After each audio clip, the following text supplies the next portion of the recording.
প্রধান উপদেষ্টার সঙ্গে ভুটানের নবনিযুক্ত রাষ্ট্রদূতের সাক্ষাৎ।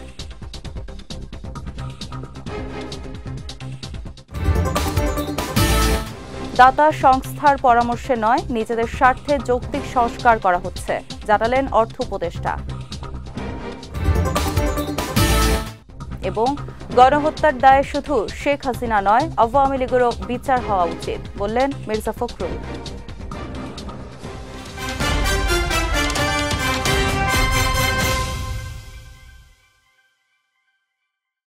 আসসালামু আলাইকুম।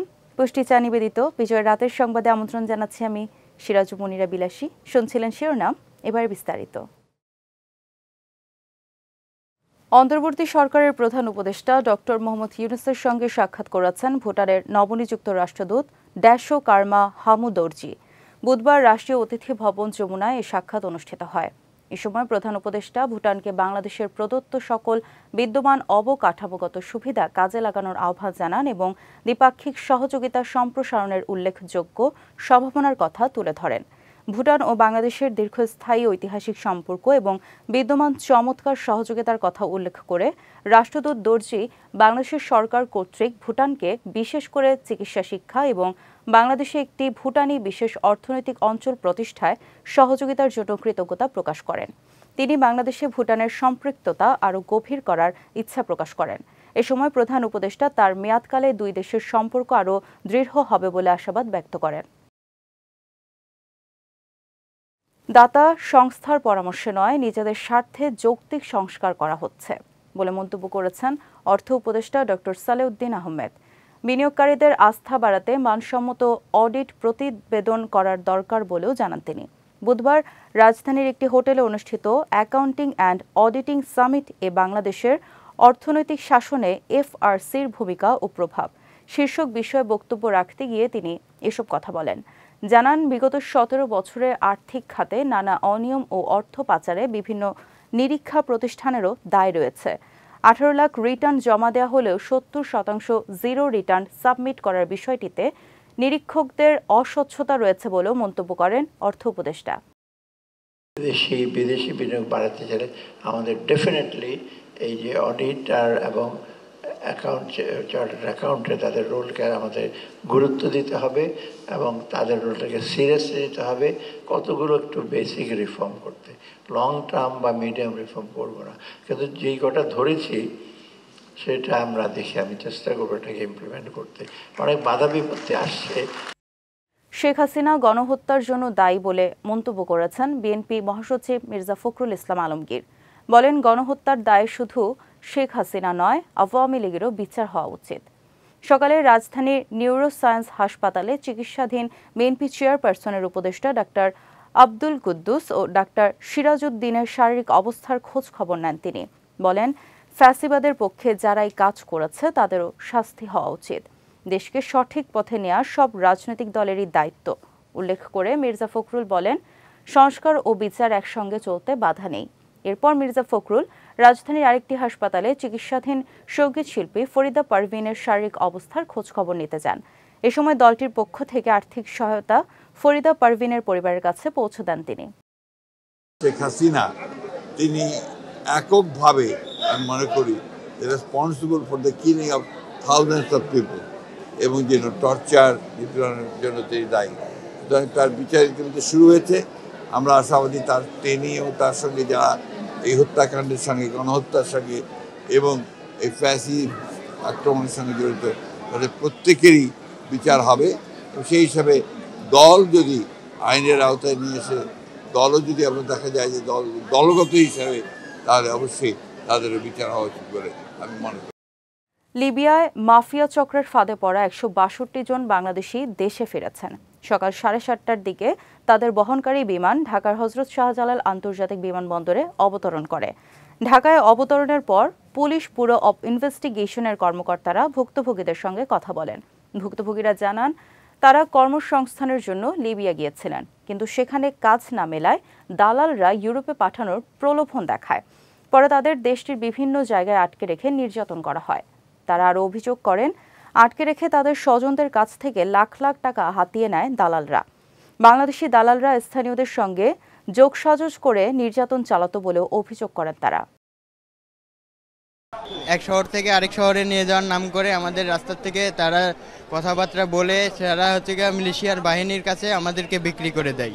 এই বিক্রি করে দেওয়ার পরে মিলিশিয়া বাহিনী আমাদেরকে বাংলা মাফিয়ার কাছে বিক্রি করে দেয়। আমরা বুঝি নাই, না বোঝার কারণে আসলে লিবিয়া পাড়ি দেওয়া রিজিকের তাগিদে। আসলে কিন্তু লিবিয়া যে এত খারাপ সেটা আসলে বলার মতো না। দুজন আসামি অ্যারেস্ট আছে এবং ওনাদের কাছে মুক্তিপণের যে টাকা নিয়েছিল সেটা আপাতত জব্দ করা আছে। যুবদল নেতা আরিফ হত্যার ঘটনায় রাজধানীর হাতিরঝিল থানায় করা মামলায় সুব্রত বাইনের 7 দিনের রিমান্ড মঞ্জুর করেছেন আদালত। দুপুরে ঢাকার মেট্রোপলিটন ম্যাজিস্ট্রেট মোহাম্মদ আব্দুল ওয়াহাবের আদালত শুনানি শেষে এই আদেশ দেন। এ সময় সুব্রত বাইনকে কারাগার থেকে আদালতে হাজির করা হয়। পরে মামলার সুষ্ঠু তদন্তের স্বার্থে তদন্ত কর্মকর্তা পুলিশ পরিদর্শক মোহাম্মদ মাজহারুল ইসলাম তার 10 দিনের রিমান্ড চেয়ে আবেদন করেন। রাষ্ট্রপক্ষ রিমান্ডের পক্ষে শুনানি করেন। আসামি পক্ষের আইনজীবী রিমান্ড বাতিল ও জামিন চেয়ে আবেদন করেন। উভয় পক্ষের শুনানি শেষে ঢাকার মেট্রোপলিটন ম্যাজিস্ট্রেট মোহাম্মদ আব্দুল ওয়াহাব তার এ রিমান্ড মঞ্জুর করেন। এবার পুষ্টি চিড়িগুড়া চাল নিবেদিত জেলা সংবাদ।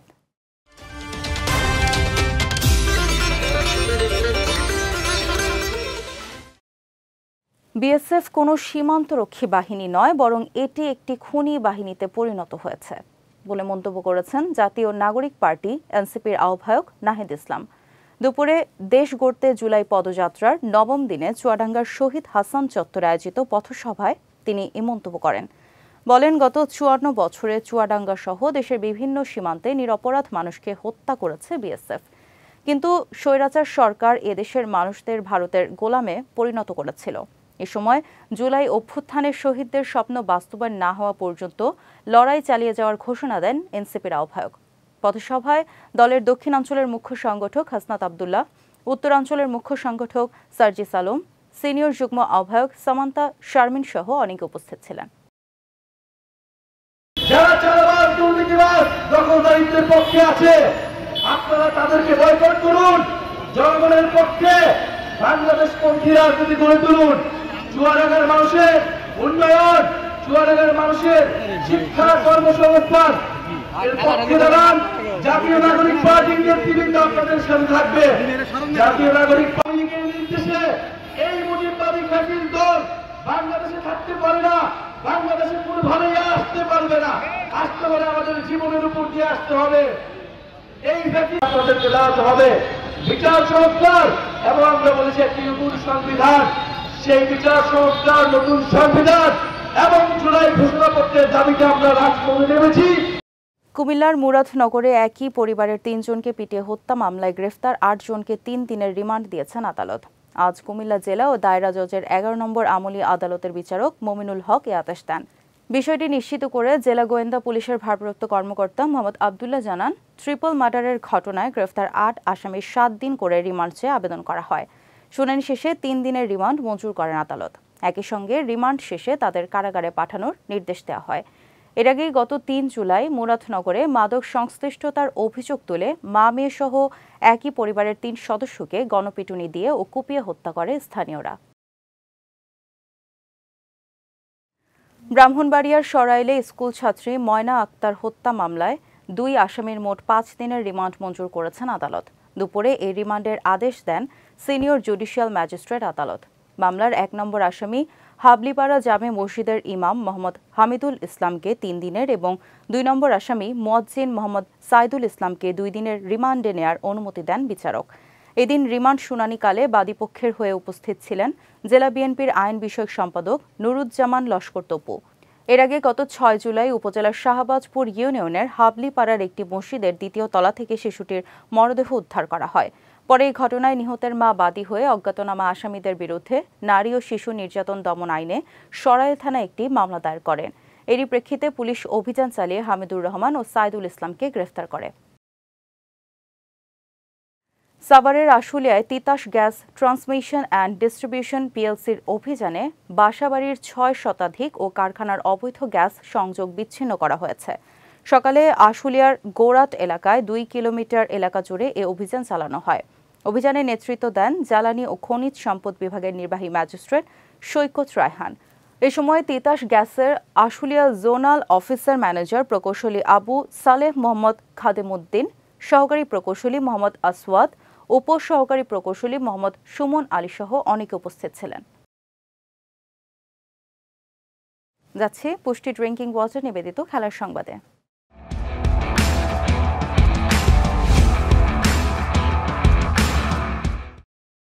অনূর্ধ্ব ১৯ বিশ্বকাপকে সামনে রেখে ত্রিদেশীয় সিরিজ খেলতে যাচ্ছে বাংলাদেশের যুবারা। জিম্বাবুয়ে এবং দক্ষিণ আফ্রিকার যুব দলকে নিয়ে চলতি মাসে এ সিরিজ মাঠে গড়াবে। মোট ৯টি ম্যাচ অনুষ্ঠিত হবে রাউন্ড রবিন লিগ ফরম্যাটে, যেখানে প্রতিটি দল একে অপরের বিপক্ষে ৩ বার করে মুখোমুখি হবে। আগামী ২৫ জুলাই শুরু হতে যাচ্ছে ৩ জাতি এ টুর্নামেন্ট। সানরাইজ স্পোর্টস ক্লাব মাঠে উদ্বোধনী ম্যাচে জিম্বাবুয়ের মুখোমুখি হবে দক্ষিণ আফ্রিকা। পরদিন একই ভেন্যুতে দক্ষিণ আফ্রিকার বিপক্ষে লড়বে বাংলাদেশ দল। ২৮ জুলাই হারারে স্পোর্টস ক্লাবে বাংলাদেশের দ্বিতীয় ম্যাচ অনুষ্ঠিত হবে জিম্বাবুয়ের বিপক্ষে। প্রতিটি ম্যাচ শুরু হবে বাংলাদেশ সময় দুপুর ১টায়। ফাইনাল ম্যাচ অনুষ্ঠিত হবে ১০ আগস্ট, যার মাধ্যমে ১৬ দিনব্যাপী এ ত্রিদেশীয় সিরিজের পর্দা নামবে। ফিফা ক্লাব বিশ্বকাপের দ্বিতীয় সেমিফাইনালে আজ বাংলাদেশ সময় রাত ১টায় মুখোমুখি হতে যাচ্ছে ইউরোপের দুই পরাশক্তি দল পিএসজি ও রিয়াল মাদ্রিদ। যুক্তরাষ্ট্রের নিউ জার্সির মেটলাইফ স্টেডিয়ামে এই ম্যাচটি অনুষ্ঠিত হবে। পরিসংখ্যানের দিক থেকে পিএসজি ও রিয়ালের লড়াই বেশ প্রতিযোগিতামূলক। সবশেষ ৫ দেখায় দুদলই জমজমাট লড়াই করেছিল। ৫ ম্যাচে ২টি করে জয় রয়েছে পিএসজি ও রিয়ালের, বাকি ১ ম্যাচ ড্র হয়েছে। এর আগে গতকাল রাতে প্রথম সেমিফাইনালে ফ্লুমিনেন্সকে হারিয়ে ফাইনালে উঠেছে ইংলিশ প্রিমিয়ার লিগের ক্লাব চেলসি। আগামী রোববার মেটলাইফ স্টেডিয়ামেই ফিফা ক্লাব বিশ্বকাপের ফাইনাল ম্যাচ অনুষ্ঠিত হবে।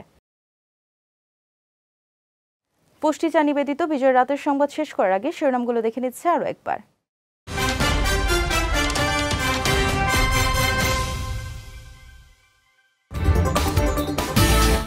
প্রধান উপদেষ্টার সঙ্গে ভুটানের নবনিযুক্ত রাষ্ট্রদূতের সাক্ষাৎ।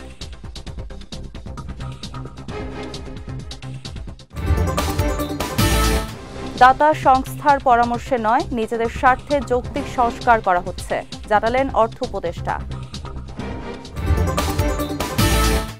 এবং গণহত্যার দায়ে শুধু শেখ হাসিনা নয়, আওয়ামী লীগেরও বিচার হওয়া উচিত, বললেন মির্জা ফখরুল।